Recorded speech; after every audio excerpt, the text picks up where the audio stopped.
Om NaMo Narayan. The ancient Indian astrologer में आपका स्वागत है। आज हम आपके सामने एक बहुत ही अच्छी प्रस्तुति करने जा रहे हैं।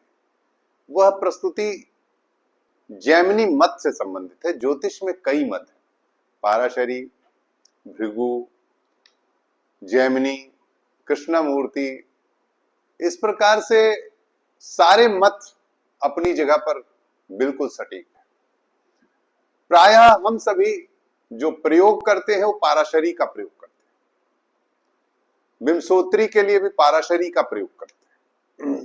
परंतु आज हम आपको एक महत्वपूर्ण जैमिनी के योग से परिचित कराने जा रहे हैं, क्योंकि इसका प्रयोग हम भी करते हैं कुंडली देखते समय, और इसका एप्लीकेशन कुंडली देखते समय करने से आपको बड़ी ही सटीक भविष्यवाणी करने का अवसर मिलेगा। हमारे जो लोग दर्शक देख रहे हैं और जो हमारे ज्योतिषी भाई भी देख रहे हैं, या हमारे जो ऑडियंस हैं हमारे चैनल के, उन सभी से मेरा ये निवेदन है कि वो ध्यान से बातों को सुनेंगे और अंत तक चैनल पर बने रहेंगे, और हमारे चैनल को लाइक शेयर सब्सक्राइब करना ना भूलेंगे, क्योंकि आज हम आपके सामने जैमिनी मत से संबंधित एक ऐसे योग को बताने जा रहे हैं जो है योग सरकारी सेवा से संबंधित है।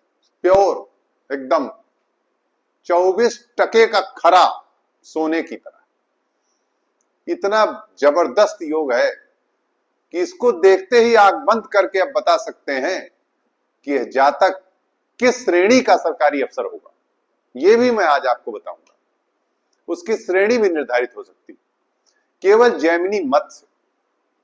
आप ये डिसाइड कर सकते हैं कि इसका क्या योग होगा, ये किस दिशा में जाएगा।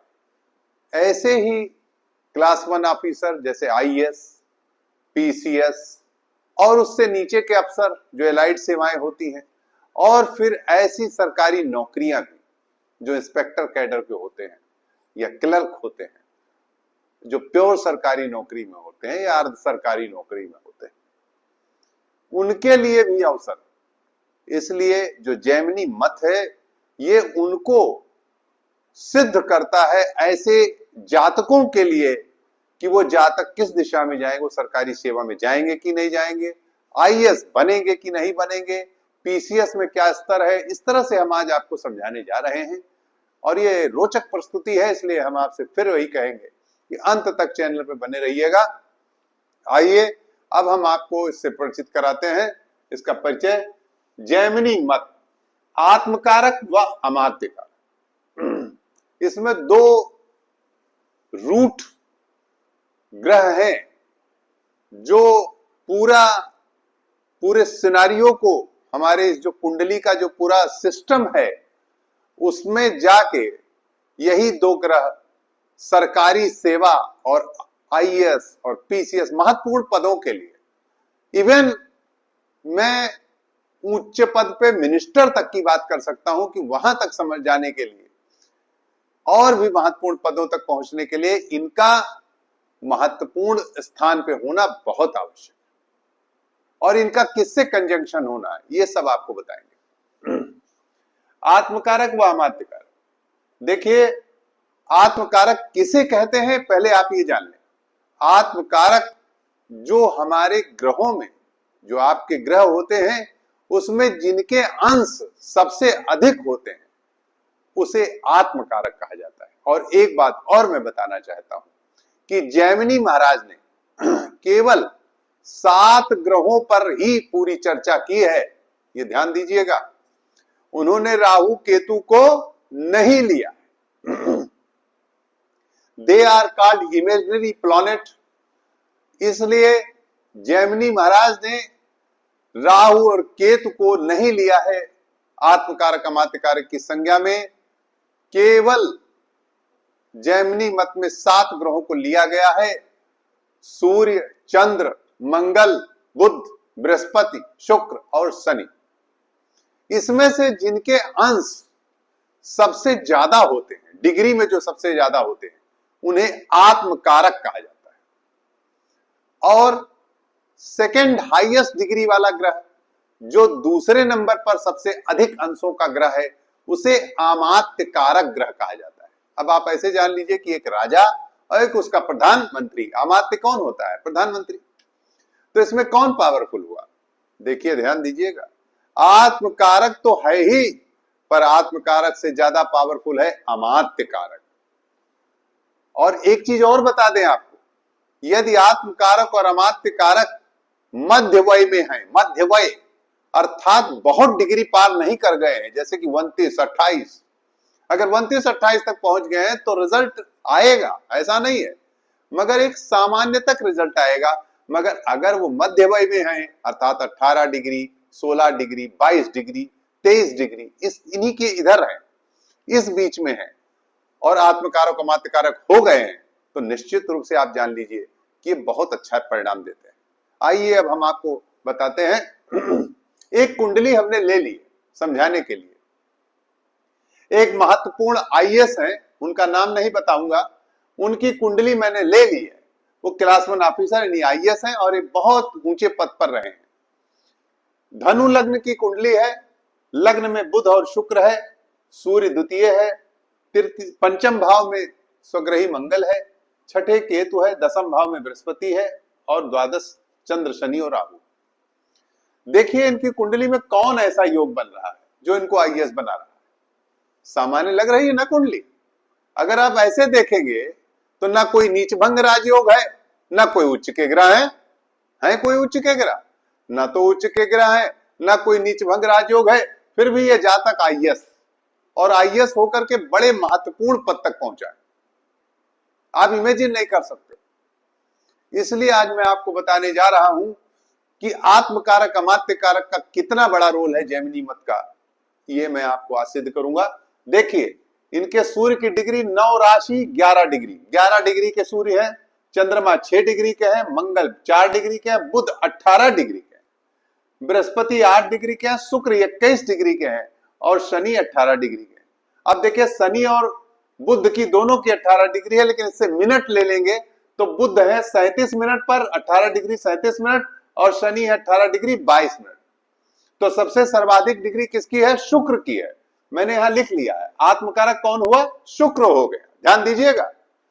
और बुध जो है 8 राशि 18 डिग्री 37 मिनट, तो अमात्य कारक कौन हुआ? बुध हो गया। अब आप देखिए लग्न में ही केंद्र में बुध और शुक्र बैठे हुए, ध्यान दीजिएगा, आत्मकारक अमात्य कारक केंद्र में बैठे हैं लग्न में, और ये जातक आईएएस है। और आईएएस ही नहीं, आईएएस में भी सर्वाधिक महत्वपूर्ण पद तक पहुंचा। तो आज हम आपको ये बताना चाहते हैं कि आत्मकारक अमात्य कारक यदि 1, 4, 7, 10 में हो तो जातक बहुत ऊंचे पद तक जाता है। उसमें भी यदि लग्न में और दशम भाव में हो, आत्मकारक अमात्य कारक आपस में युति करते हुए एक साथ लग्न में बैठ जाएं या दशम हाउस में बैठ जाएं, तो जातक निश्चित रूप से आईएएस होता है और ऊंचे पद पर होता है। यदि आईएएस होगा, नहीं तो मिनिस्टर तक होगा, यानी बहुत ऊंची स्थिति में जाएगा। इसके साथ एक चीज और बताना चाहता हूं, इसके कई योग हैं, अर्थात केवल यही नहीं है कि हमने आपको एक बता दिया। यदि 4-7 में बैठेगा तब भी सरकारी सेवा में उच्च पद तक ले जाएगा। अब हम आपको ये बताना चाहते हैं कि अमात्य कारक क्यों बहुत महत्वपूर्ण है। आत्मकारक तो है महत्वपूर्ण, लेकिन आत्मकारक से ज्यादा महत्वपूर्ण है अमात्य कारक, वही मेन रोल अदा करता है। तो अमात्य कारक इस कुंडली में बुध है और दशमेश भी है और लग्न में बैठा हुआ है। ऐसे ही किसी और की भी कुंडली आप ले लें, यदि अमात्य कारक दशमेश के साथ संबंध करे, युति करे केंद्र में या त्रिकोण में, तो वह जातक उच्च पद को प्राप्त करता है, सरकारी सेवा में निश्चित रूप से होता है। यदि अमात्य कारक और आत्मकारक यदि दशमेश के साथ युति करे तो यह भी महत्वपूर्ण है, वो मिनिस्टर या नेता या कोई बहुत महत्वपूर्ण पद तक पहुंचता है। लेकिन अमात्य कारक यदि दशमेश के साथ युति करेगा और केंद्र में ही बैठेगा तो निश्चित रूप से आईएएस, एलाइट, पीसीएस इस स्तर की कुंडली होगी और वो बहुत अच्छी सरकारी सेवा में जाएगा। इसके साथ ही एक चीज और मैं आपको बताऊंगा, यदि अमात्य कारक दशमेश के साथ कहीं भी युति करे, ऑप्लिकम में या पड़फर में भी बैठ जाए, मान लीजिए कहते हैं ऑप्लिकम या पड़फर में बैठ जाए, सपोज कर लीजिए, तब भी वह जातक सरकारी सेवा में जाएगा, इंस्पेक्टर तो बन ही जाएगा और फिर आगे उच्च पद प्रमोशन से बहुत बड़ा अधिकारी बनेगा। ये आज मैं आपको बता दूं। यदि द्वादश भाव में भी, यदि सपोज कर लीजिए द्वादश भाव में भी अमात्य कारक और दशमेश युति कर रहा है तो वह सरकारी सेवा निश्चित जान लीजिए। यदि पंचम भाव में कर रहा है तो टीचिंग प्रोफेशन है, यदि चतुर्थ भाव में, नवम भाव में कर रहा है तो टीचिंग में हायर एजुकेशन है। इस तरह से यदि लग्न में दशम में कर रहा है तो निश्चित रूप से प्रशासनिक सेवाओं में है। इस तरह हमने आपको आत्मकारक, अमात्य कारक के बारे में बताया है। मान लीजिए अमात्य कारक दशमेश के साथ यहां बैठ जाए, तब भी वह जातक सरकारी सेवा में जाएगा। क्योंकि मैंने अभी आपको बताया कि ऑप्लिकम या पड़फर कुछ भी हो, कहीं भी बैठ जाए, यदि, लेकिन शर्त है आत्मकारक के साथ ये शर्त नहीं लगती। आत्मकारक और अमात्य कारक एक साथ केंद्र में बैठेंगे तब वो आईएएस की श्रेणी होगी। दशमेश के साथ युति करेंगे आत्मकारक, अमात्य कारक केंद्र में, तो भी आईएएस की श्रेणी होगी। लेकिन अगर अन्य भावों में आत्मकारक दशमेश के साथ या किसी अन्य ग्रह के साथ बैठेगा तो उससे ज्यादा प्रभावशाली होगा अमात्य कारक। यदि जेमिनी से जो सेकंड हाईएस्ट डिग्री का ग्रह है, यदि वह दशमेश के साथ किसी भी भाव में युति करेगा तो निश्चित रूप से वह जातक सरकारी सेवा प्राप्त करेगा। नमो नारायण।